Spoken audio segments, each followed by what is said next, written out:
हरे कृष्णा।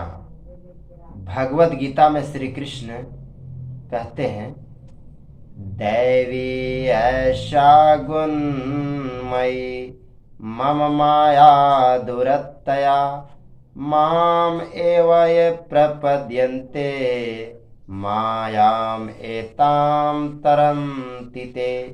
भौतिक प्रकृति के 3 गुणों से बनी मेरी इस दैवी शक्ति को पार कर पाना कठिन है, किंतु जो मेरे शरणागत हो जाते हैं वे सरलता से उसे पार कर जाते हैं।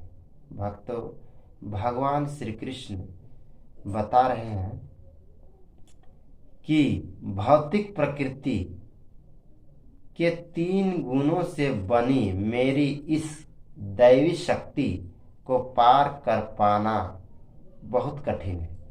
यानी कि माया शक्ति को पार कर पाना बहुत कठिन है, किंतु जो भगवान के शरणागत हो जाते हैं वे सरलता से उसे पार कर जाते हैं। यह भौतिक जगत प्रकृति के 3 गुणों से आच्छादित है। प्रत्येक प्राणी इन गुणों से प्रभावित है। जब वे प्रधानतया सत्वगुण के अधीन होते हैं तो वे ब्राह्मण कहलाते हैं। यदि वे रजोगुण प्रधान होते हैं तो क्षत्रिय कहलाते हैं। यदि वे रजोगुण और तमोगुण के अधीन होते हैं तो वैश्य कहलाते हैं। और यदि वे केवल तमोगुण प्रधान होते हैं तो वे शूद्र कहलाते हैं। यह केवल जन्म और सामाजिक स्थिति के अनुसार कृत्रिम रूप से थोपा गया पद नहीं है, अपितु उस गुण के कारण है जिसके अधीन होकर प्राणी कर्म करता है।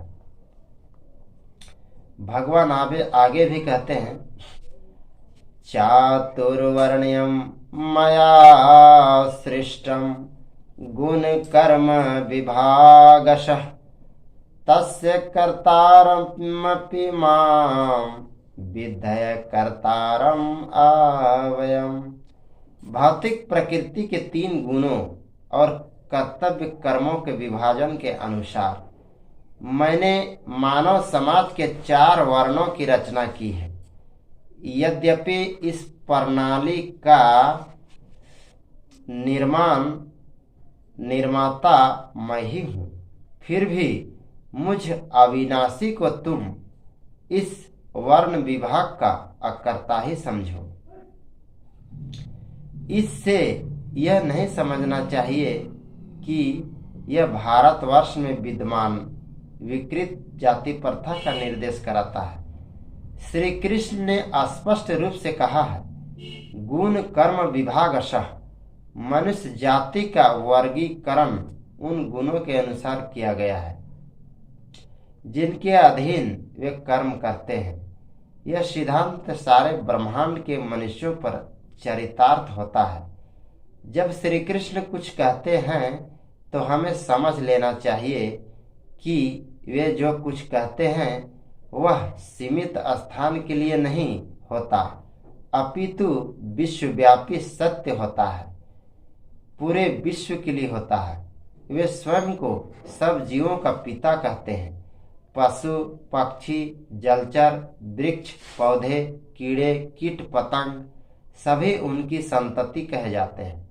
श्री कृष्ण घोषणा करते हैं कि समस्त ब्रह्मांड भौतिक प्रकृति के 3 गुणों की अंतःक्रिया से मोहित है और हम भी उसी माया के वश में हैं।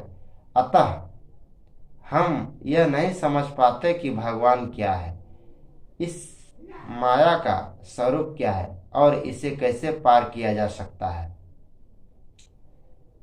भक्तों, भगवान का यह माया शक्ति को पार कर पाना बहुत कठिन है, लेकिन जो भगवान कृष्ण के शरणागत हो जाते हैं, भगवान के भजन में लगे रहते हैं, वह आसानी से यह भवबंधन जन्म मृत्यु के चक्र से छूट सकते हैं और भगवान के धाम में प्रवेश कर सकते हैं।